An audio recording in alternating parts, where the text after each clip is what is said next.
அருட்பெருஞ்சோதி. அருட்பெருஞ்சோதி தனிப்பெரும் கருணை. அருட்பெருஞ்சோதி இவற்றால் உண்மைகள் வருமாறு உங்களுக்கு புரியும். 1. வள்ளலாரின் பாடல்கள் இருவகை சிந்தனைகளை உள்ளடக்கியதாக விளங்குகின்றன. அதாவது இறை சிந்தனை மற்றும் இரக்க சிந்தனை. 2.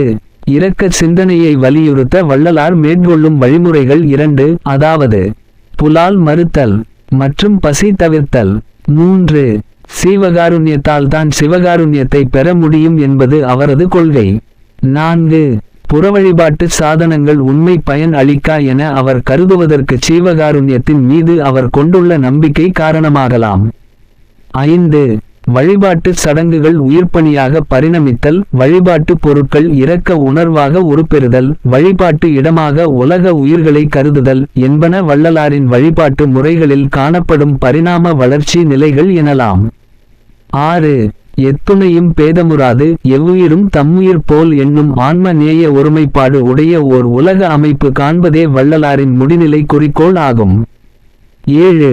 இறை சிந்தனையும் இரக்க சிந்தனையும் இணைந்து விளங்கும் பொழுது உயிர்களுக்கு செய்யும் பணியே உண்மையான இறை வழிபாடு ஆகும்.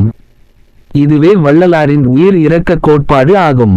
எல்லா உயிர்களும் இன்புற்று வாழ்க.